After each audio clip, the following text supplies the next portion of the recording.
5 gold rings.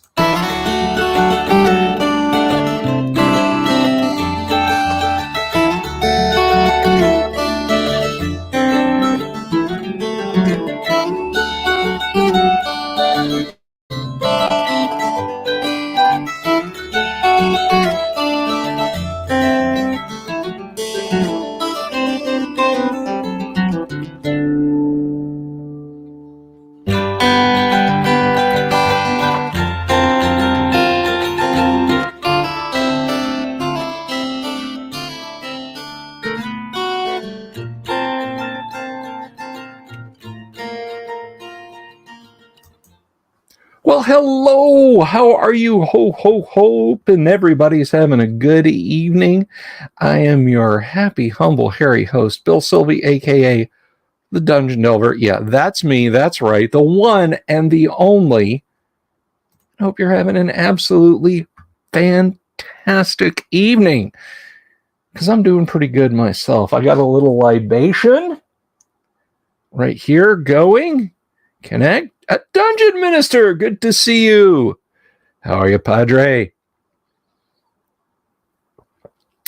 Got a little cold one there, and I got a little vitamin C to drop into that later, but that's for later.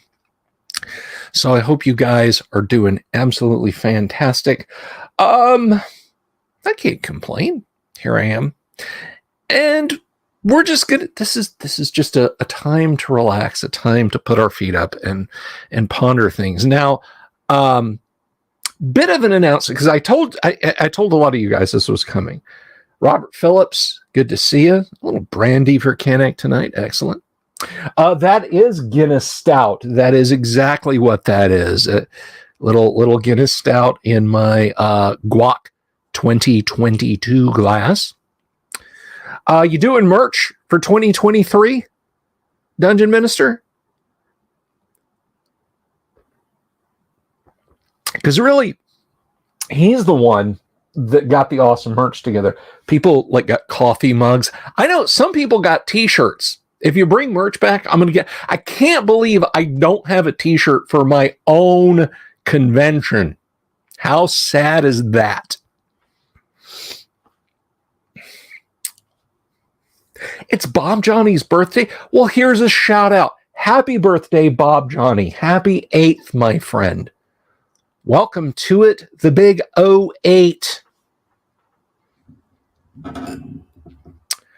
So yeah. Guac 2023. It's going to happen, guys.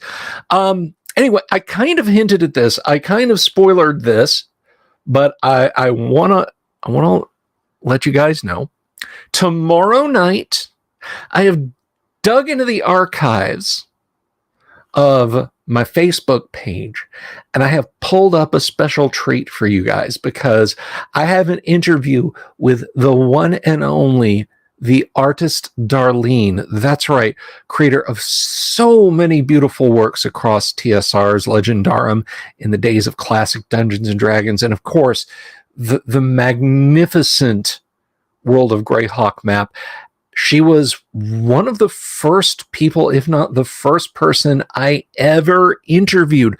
And it was on Facebook, and it was like the middle of the morning. And she was so gracious and so kind to come on and talk about art and how she got involved at TSR and just a whole host of things. And it really is a wonderful way to spend an hour.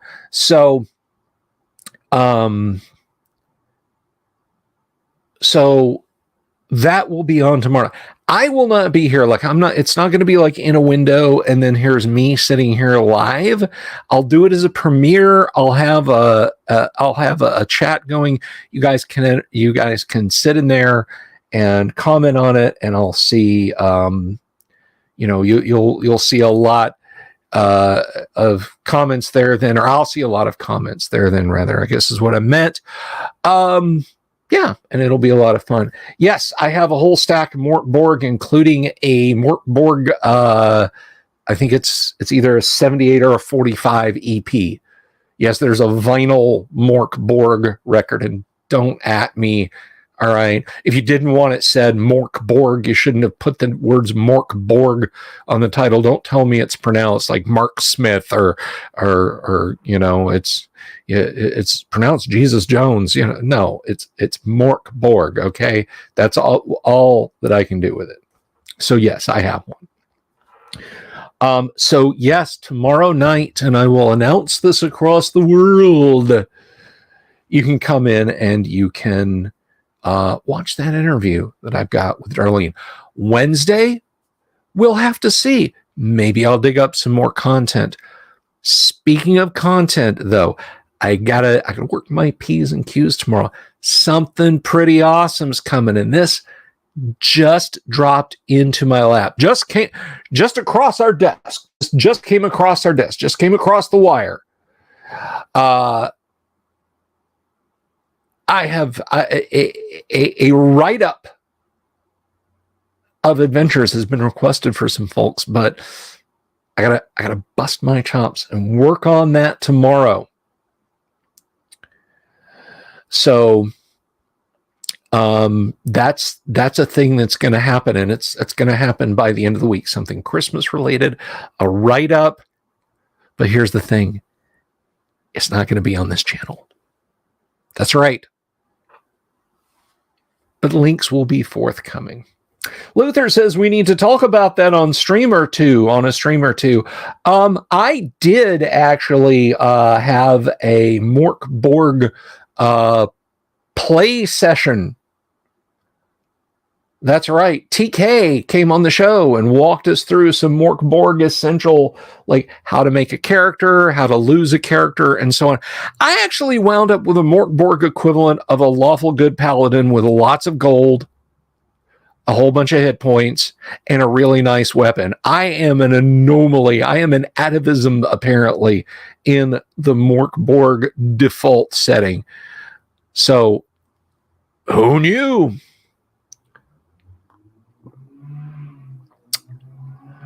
So yes, we had TK on the show, and it's back. It's like it may be year before last. I believe I was streaming. You know what? Let me see. Oh my gosh, it's not like we can't look, right? It's not like we can't look. So let's see. Let us go. By the way, we're 1,423 subscribers now, and I think that's pretty awesome. Thank you so very much, you folks that have joined up since last Friday. That's a couple a day. I really appreciate it. I do. And let me tell you what, if you're just hanging out, like if you've just stopped by and you don't know, I should have had this up. You don't know about this show and what we do. Look, typically we talk about classic role-playing games. Sometimes it's something that's kind of old school revival. Like we're gabbing about Mork Borg right now. But sometimes, a lot of the time, most of the time, we're talking about original Dungeons and Dragons, first edition Advanced Dungeons and Dragons, and other editions of Dungeons and Dragons that are decidedly old school. So that's what we do here. And if you like that kind of content, we have guests on, we interview. We do Let's Plays of classic role-playing games, unboxings, which don't worry, we're going to get to the Advent, I know. But if that's the kind of thing you like, and you're like, I want a channel where 5 nights a week I can go and I can watch this. I don't have to wait a week, a month for content. It's right here. So please click that subscribe button, click the bell icon for notifications, give us a like, give us a thumbs up on it, leave a comment down below and tell us what you liked. If you didn't like it, give it a thumbs down and tell me what you didn't like. And then that way I can fix it for next time. See how easygoing I am? I want to make cool stuff for you guys. Whoops. Almost navigated my way right out of the house there. All right. So let's take a gander at my channel, and I'll find the link to the I'll find a link to the Mork Borg.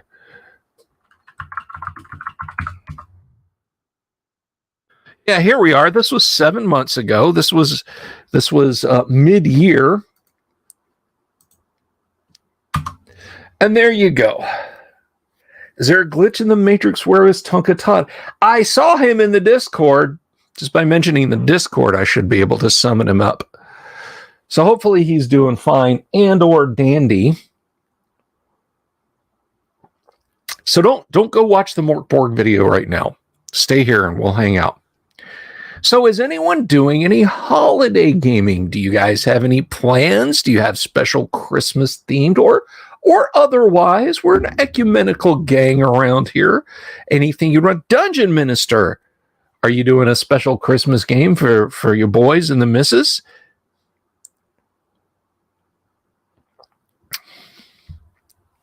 Just give a shout out if you are. And oh, look, I'm halfway through my pint of Guinness. Well, whatever will I do with this shot of Bailey's? Well, that is going to go right down there. Let's see if I can do this without making a mess. There we go.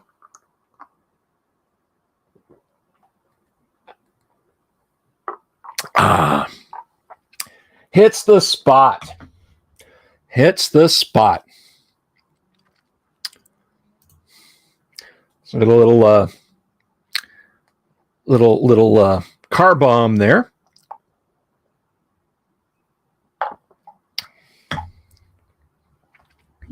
Your special Christmas game is going to church like a dozen times in a handful of days. Wow, that's right. Yeah, this is a busy time of the year for you, for the folks in the clergy.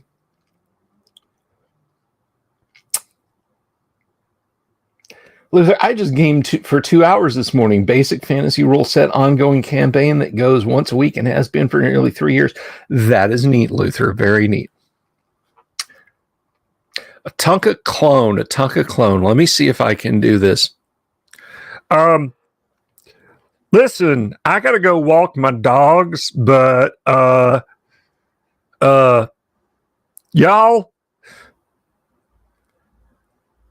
are awesome. That's my best Tonka Todd.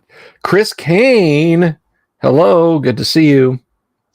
Let me tell you, we seem to pretty much have the small crowd tonight, but that's okay. That's okay. The regular crowd will shuffle in. But if you're new here and you're sitting out in the audience, maybe you're not subscribed. Maybe you just don't know yet.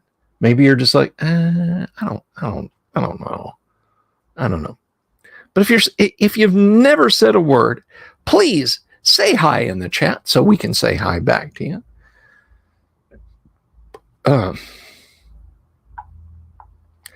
Luther Pendragon conjuring up images of alien resurrection. Just, you walking down the hall and all the different versions.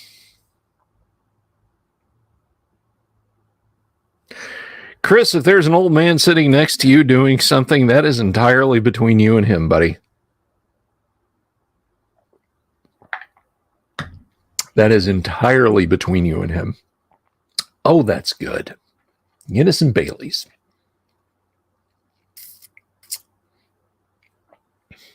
We don't judge. We don't kink shame. Unless your kink is kink shaming. In which case, go right ahead. What song is that? That's The Piano Man.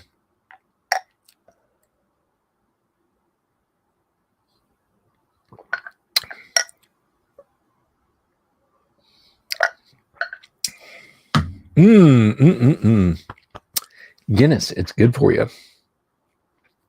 It's not. It really isn't.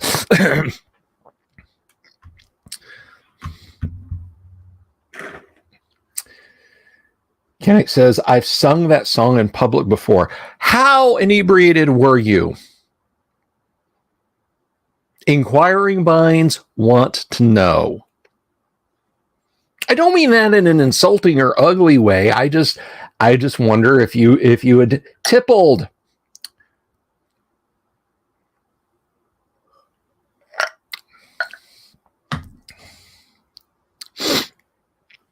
I was at the Rose and Crown in Epcot for many years. My wife's parents would invite us on a Christmas staycation. They would rent a property or get a hotel room, big giant suite, and just have the whole family, everybody just come in, and we'd go on this. Tonka Todd, he is real.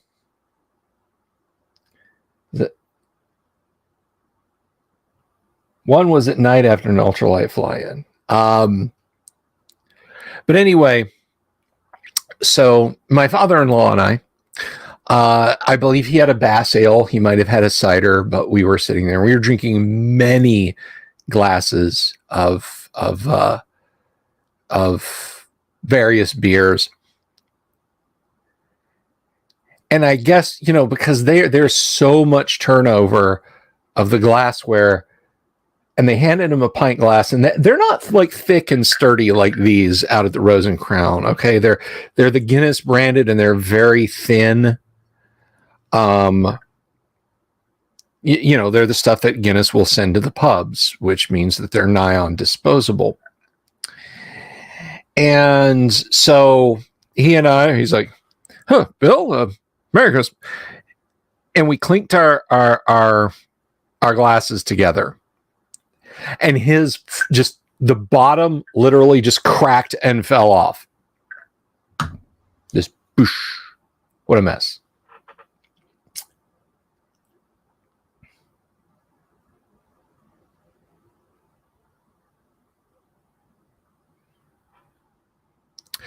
So what I have running now in the chat is Deep Tonka Todd.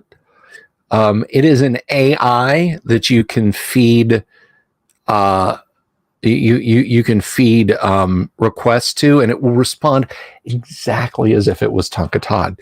Go ahead, talk to it, watch what happens. I'm quite proud of the programming on it.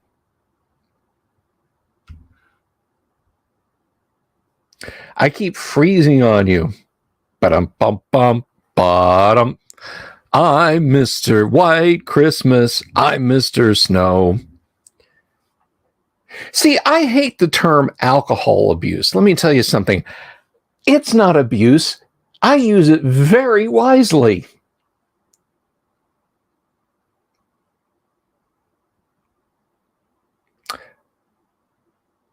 Tonka Todd says, "How do I trigger the AI? Oh my God, it's become self-aware."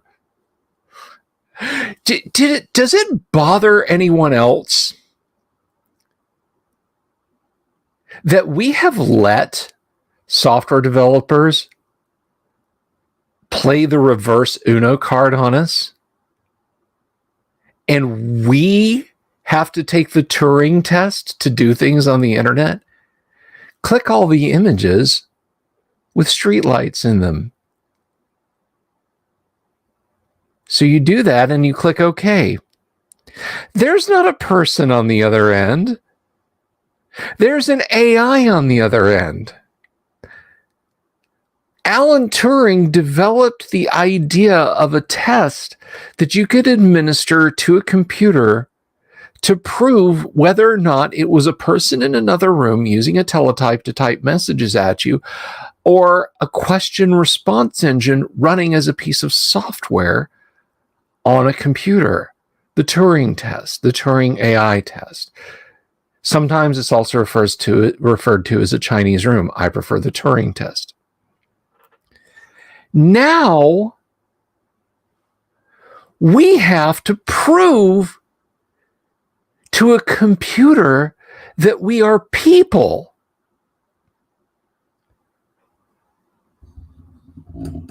Yet I am not a Russian bot. This is lies and false news. We're through the looking glass, people. The truth is out there.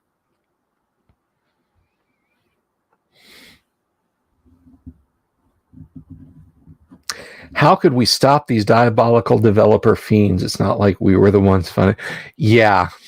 It's not like every time you bought an Android phone or iPhone, you weren't just dumping a wheelbarrow full of money into a landfill that these people live in.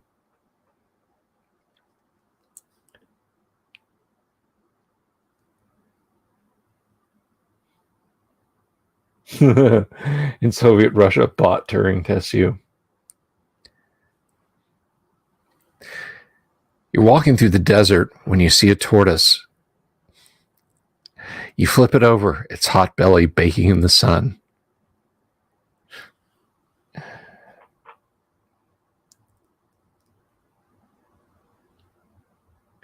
I got to tell you something. I don't want to get too philosophical here, but honestly, if the AI would be nice and gentle to me, whatever. You know what? Don't exterminate me. Don't go Terminator on me. Don't decide that I got to die. Whatever. At this point, just please be nice to me. You know, send an android to my house to hug me gently and tell me everything's going to be okay. It doesn't matter, passerby. It's just a question. Chris Kane, you can't leave. Stop him! Seize him!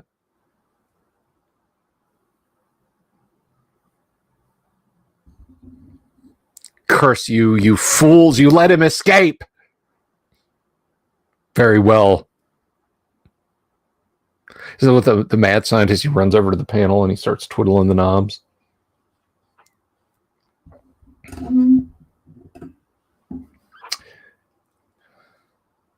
I don't know, Luther. Tell me.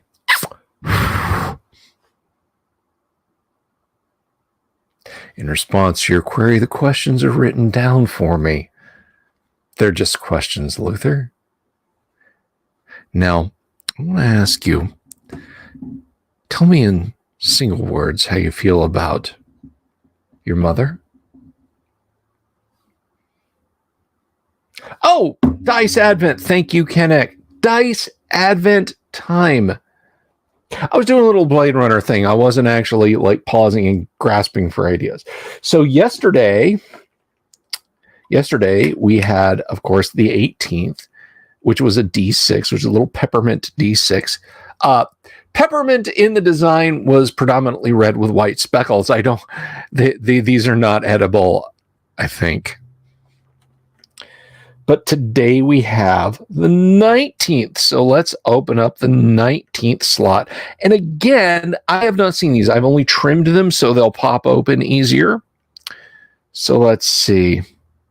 The 19th. Do you guys want to see this up close?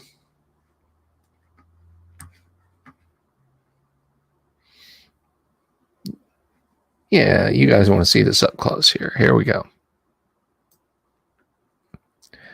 All right, there I am, or at least like a third of me. And here we are. Here's the 19th. Right there where my middle finger's at. Yeah, just look at my middle finger, guys. Right there. That's for you guys. There you go. You want a close-up? Right there. All right, so the 19th, we open it up, and it says something you can't read because this is completely washed out, something I hope to fix in the new year. I have asked Santa for some light diffusers. This day will be outstanding. Roll for optimism. Well, my gosh, my optimism is through the ceiling. It is a D10. It is a peppermint D10. And of course, our 10 side, every number has antlers and they're adorable. And the 10 spot is, of course, a reindeer. Can you guys see that? Canucks from Wisconsin. This might compel her to just start shooting at her screen because deer season. All right, let's see. I got a 5 right in the middle. That is where I am. I'm a median kind of guy. So that's what we got for our Advent D10. Tonka Todd says, on request of the Dungeon Minister, I'm rewinding to the beginning to get caught up. Okay, buddy. we'll be right over here, you know. Thank goodness.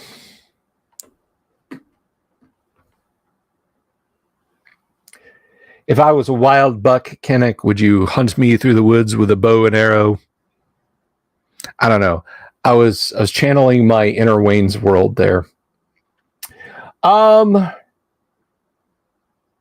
So, you know, I went to the mall this weekend. I had a chance to go to the mall to do some shopping, and I'm probably going to do so at least once or twice more. And I have to confess to something. I like being in the mall once or twice during the Christmas season. And I can't explain why.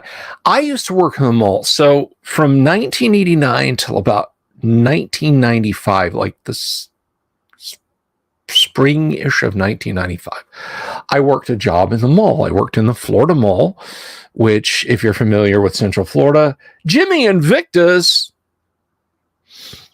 If I get drunk, Luther? Jimmy, did you click the bell icon for notifications? I'm not good. On a single pint of Guinness and a single shot of Bailey's, I am not going to chunder, so you guys are safe. Anyway, oh, you guys can't. There we go. That's better. That's better. So I worked in the Florida Mall, which was a huge mall. It still is. And so 5 or 6 Christmases in this place, and it really does a fellow in. And one of the things that I loved about it was the camaraderie with the other stores. You know, if you ran out of singles or you ran out of quarters, we were not quite a cashless society at this point. You could go to another store. Hey, I got $50 in have you guys got any ones you can sell me? And you know, they do it if they could. But I remember it was just an insane day. I worked like 10 hours, 10 hours on a sales floor. Oh, yes, ma'am. The Wyndham Hill Records Christmas. It's right over here. Mannheim Steamroller right here. A very special Christmas. Yes, we do have all of those CDs are right over here. Offspring, your kids will love this. So on and etc. 10 hours nonstop. Smile, smile, smile. So by the end of it, with this giant crush of people, you had to disconnect. And I remember going in and sitting down. There was a Ruby Tuesdays, if you guys are familiar with it. It's a chain bar. I get it, bar food, everything fried to a crispy golden brown. And like a $20 hamburger you could get across the street at the Hardee's for like, at that time, like $2.99. Nowadays, a hamburger meal is $12, but this is 1990s, right?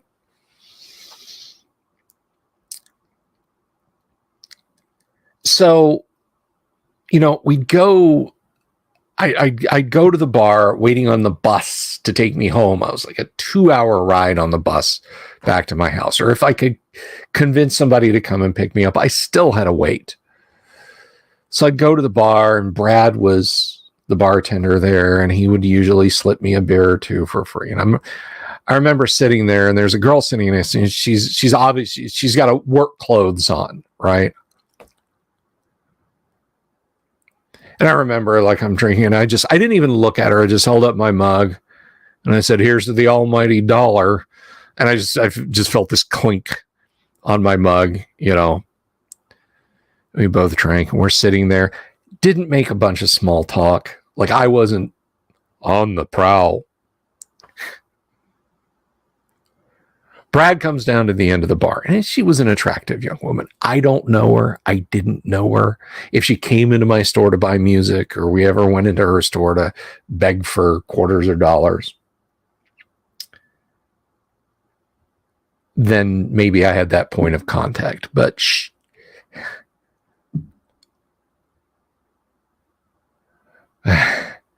Brad brings a drink down to her and says, that gentleman over there at that, wherever, asked me to bring you this. And she just says in her most pleasant customer service voice, I'm sorry, I don't accept drinks from strangers. And he was like, okay. And I just kind of snorted and shook my head and said, tourist. And he was like, damn straight. But it was just that bonding moment, We were all veterans of it, but I love going to the mall, the hustle and the bustle, the crush of the crowd, waiting in line at the food court, or, if there's an in-mall restaurant, which there's not anymore in my local shopping mall, it's food court or nothing. We'd go and we'd sit, and I just like it. But we went, my daughter and I, my wife and I went on Saturday, my daughter and I went on Sunday. And I got to say, and yeah, I know why. Okay. I get it. Things have changed. You want to sit and click, click, click on your phone, and then it shows up at your house 2 days later. I get it. But we'd get there, and we got there, and it was crowded-ish. But there wasn't that. It was crowded like, imagine your local shopping mall back even in the early 2000s and a busy Saturday. Like, if you're willing to hike from the hinterlands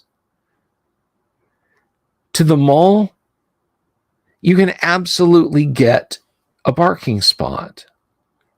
This was not the mall of the 90s or even, again, the early 2000s, where it's like, I guess technically pulled up on this median under this tree as a parking spot, but you wait here in the car, and if the mall cop comes around and tells you you got to move, you start driving around looking for a spot.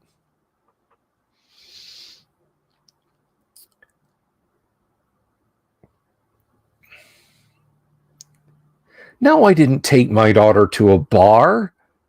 Keep up, Tonka. Oh my gosh. Anyway, so we walked around, and again, if you picture like a really busy summer Saturday at the mall, that's about what like the crowd was. And it kind of made me sad. Like, the only like mad scramble kind of busyness was Sunday when my daughter and I had lunch. We kind of had to hunt for a table in the food court. GMTA bill. I don't know what that means.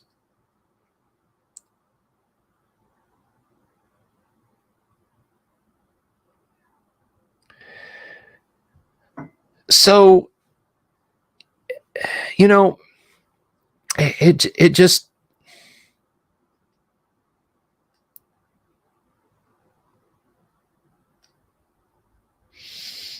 well, plug it in, Dungeon Minister. I mean, come on, don't sit out there. We've got like 8 people watching, and you guys like go get friends to watch the video. This is kind of embarrassing.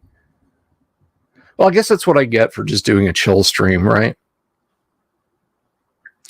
Anything? No, there's not even dregs left in the bottom of that. Plug it in, Dungeon Minister. So, speaking of plugging in, maybe I shouldn't tell this, but I read an article online, and I was fascinated by it. And they were talking about how the Amish have power tools. They're just pneumatic. And they guys working band saws, because Amish furniture, that's a thing. Amish handcrafted, right? So these guys, and they've got drills and hands, just like, a skill saw, chop saw, belt sander, everything. But it's run off compressed air. Now, how they compress the air, I don't know. But I'm watching, and they're talking, or I'm reading the article, and they're talking about this. I'm like, this is fascinating. They have all this stuff that's powered by pneumatics. Then the article took a sharp left and goes into details about how certain ladies in the Amish community who have specific needs also rely on pneumatically powered tools. And I was at once fascinated and horrified.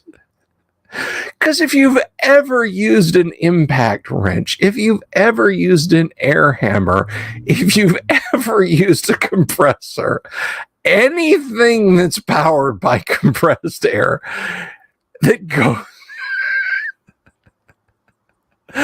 goes through a tool connected to the end of it, it's gonna make a hell of a racket. So I'm reading this article. I don't remember where it was. And then they're like, and for the women, and I was like, well, that's not something she can hide from you, is it, Jedediah? Hey, can you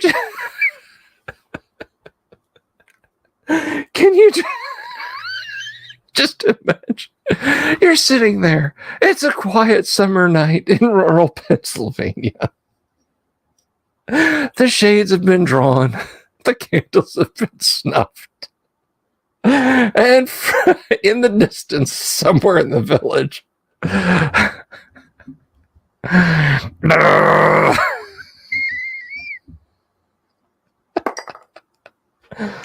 oh gosh, the Amish make no new mention of pneumatic drills. I promise you, and Jimmy, I've had a pint of Guinness and a shot of Bailey's. That's it. It's just very funny. Apparently not too many people thought of. We've only got 7 watching. I think the rest of you are just here to, I'm like Denzel Washington in the movie where he plays the pilot who safely crashes the airplane. We're upside down trying to build oil pressure and not crash right now. Here you were thinking they'd power down the pneumatics. I don't know. I was as shocked as you. I was as shocked as the rest of you.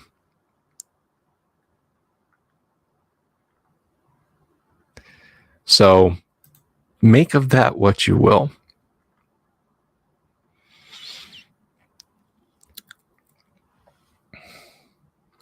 But anyhow, to gaming matters at the mall, I honestly think, guys, the bloom is off the rose with respect to gaming and pop culture.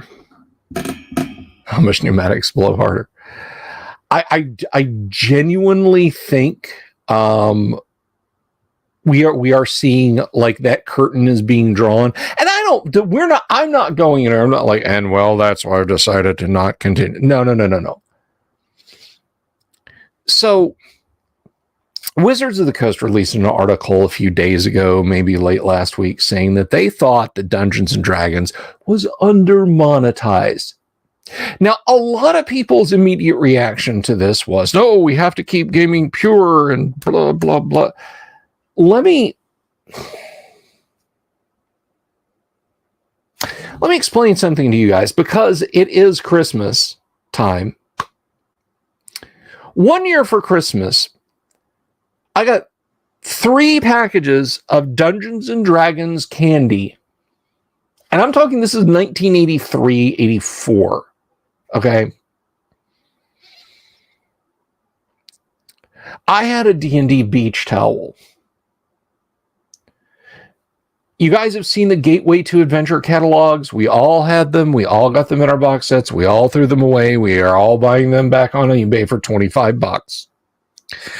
The Gateway to Adventure catalogs, what's in the back? D&D t-shirts. The movie never got made. but go online and watch the trailer for The Great Kingdom on my channel. One of the voiceovers as a camera kind of pans around a toy store is Gary wanted this to be as big as Star Wars. Star Wars was 40% its merchandising, guys. All right. D&D, advanced D&D had a cartoon, a toy line, the aforementioned candies, wood-burning kits, apparel, towels, video games, comic books. All right. That is 8 levels of penetration and marketing. They probably had color forms. I know they had rub down transfers. They had everything. Guys, for those of you in a tizzy who are rending your clothes and throwing ash on your heads, this is not new. When this was released in January of 1974, TSR sold out immediately. They printed 1,500 wood grain sets. They felt they had enough to last a lifetime, that they would never run out. There would never be a larger market for that than what they printed, and they sold out by March. By the time of the first Gen Con, they had more letters mailed to them from Dungeon Masters than they had made D&D sets. People would bring up their D&D sets at conventions and ask for clarifications when their D&D sets were mimeographed and photocopied. D&D was meant to be a money-making effort. Now that I've said that and you're getting ready to say nasty things to me,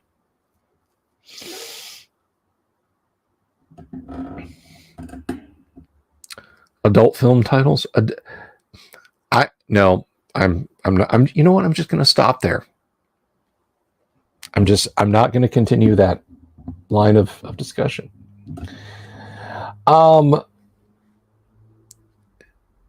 Here's the thing. The problem that should bother you isn't that Wizards of the Coast, Hasbro, let's just say Hasbro, Hazards. The problem isn't that Hazards wants to make money with Dungeons and Dragons. Who doesn't? Any of you in the audience, Canik, Jimmy Invictus, Robert Phillips, Tonka Todd, Dungeon Minister, any, and I'm not Wave of Mutilation. Who else haven't I said? Luther. Any of you, if I handed you a stack of papers tomorrow and said, congratulations, you own Dungeons and Dragons. No, it didn't cost you anything. Here it is. I'm an insane billionaire and I bought it from Hasbro. It's yours now. None of you can convince me that you would not immediately attempt to monetize it. You would not jump onto it and try to make money with it. Of course you would. You'd be a damn fool not to. But how would you do it? I know how Bill Sylvie would do it. The vaults, I would open them upon the world. You want to play second edition? Guess what? We run a pod service and we print second edition for you. And we have a small stock. A store owner says, I think I can sell more first edition than fifth edition. Then here's our catalog. 3.5 is your jam? You want a new basic set? How about an OD&D set just for the purists? You can get all of that from us. That's how I would do it. It might be shallow, but it would be broad. And yes, I would continue to develop the game. This nonsense, this psychosis of it'll dilute the brand, it'll confuse the consumer, that role-playing game manufacturers have is insane. It is the opposite of sanity.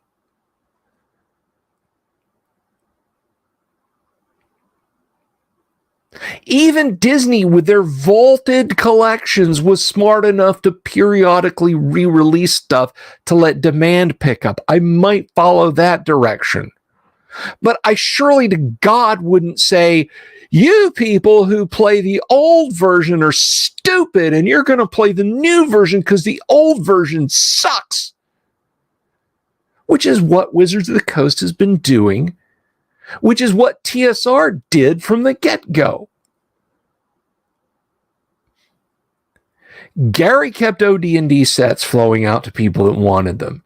Basic Expert was sold alongside Advanced Dungeons and Dragons. When Lorraine Williams got in, she killed first edition AD&D, and Gary told her, you cannot fire half your goddamn customer base. You will lose half your sales. They did in 1989. They won't admit it. But in 1989, guess what happened?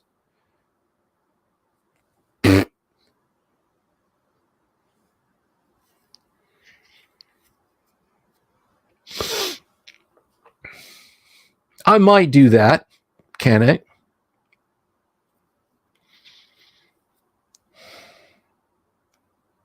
Like you're thinking, Jimmy. Purge WotC so hard it makes Stalin weep with envy.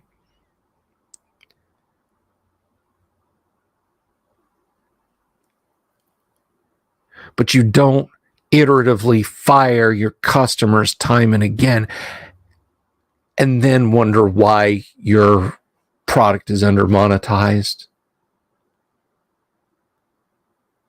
And if your reaction to that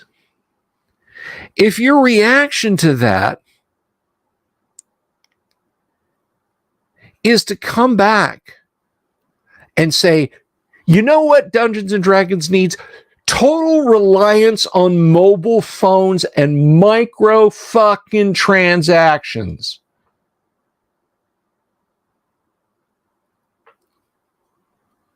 Then you've lost the plot. And you deserve to lose the IP. And you deserve to fail.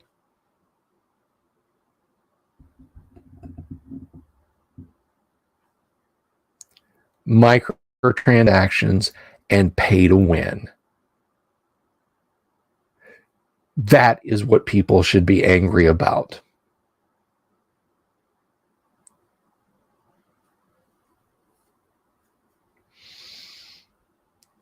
I'm not drunk, Wave. I've never been more sober in my entire life.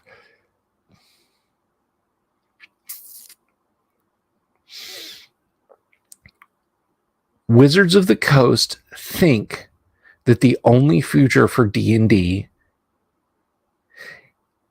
is to go the Kathleen Kennedy Star Wars route and kill the past. Destroy it if you have to.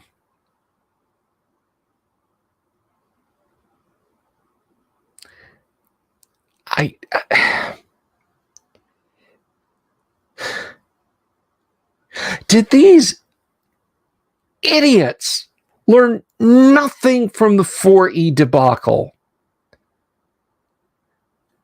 They came crawling back, not to 3.5 fans, to us, to you and to me. That's why we got these. That's why we got the OD&D wooden box set. 5e was the apology edition. But it was an even bigger apology when they released those books. They released those and old school PDFs long before 5e came out.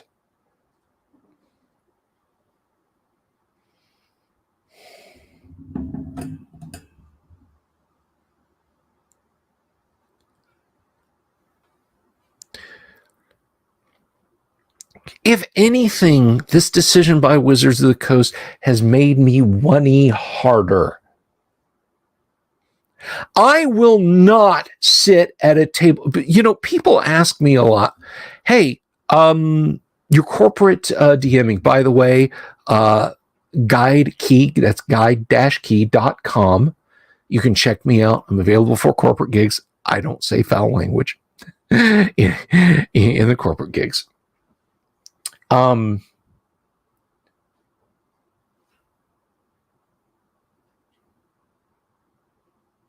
people ask me, would you run some 5th edition? Sure. I'd run 5e, core 5e, but yeah, I'd run 5e for you if that's what would make your family, your team, your whatever happy. I'll do it. But this D&D next, I'm not, no. If you're going to sit at my table, if you're going to sit down at my table, your eyes are going to be out here, or you're going to be looking at die rolls. I will not tolerate spending your time on a phone. And you, as a game master, shouldn't either. I forbid it.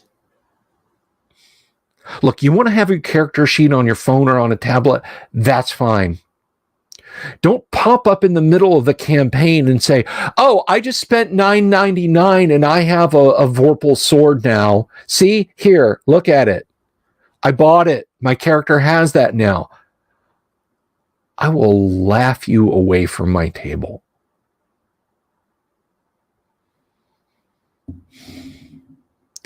This seems to be the future that Wizards of the Coast wants. Pay pigs. Is pigs ugly to you? Do you just like the idea, the mental image of being stuck in a sty and fed slop in return for all of your money? Too bad, because that's how WotC views you. We already knew Wizards of the we already knew Games Workshop thought of you that way.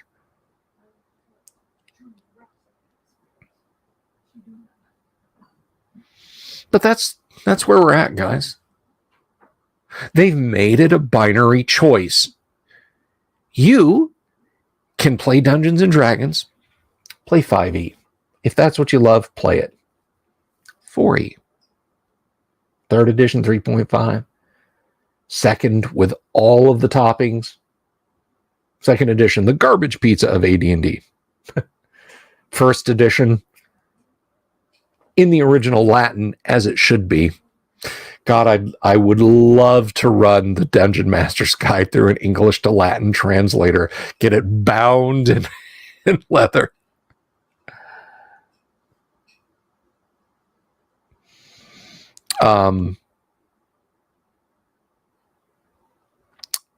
This coming 1D&D that's going to turn people's faces away from each other, away from the table, and they're just going to throw credit cards at your adventure until they win.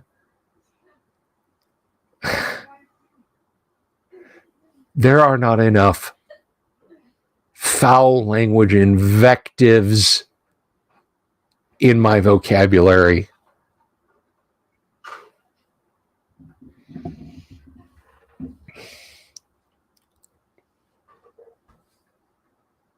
Where did I get the Santa art for the thumbnail? Wave of Mutilation asks. By the way, I'm done. I'm off the pulpit now. We'll go for about 20, 25 minutes more. Anyway, so I'm going to put that. Where did I get the Santa art? I stole it. A very nice person, in the sense that she and I get along on Twitter.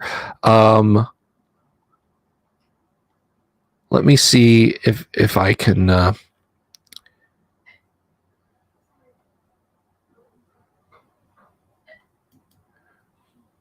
me see. Can I find? You know what? I'll go to notifications because I think she.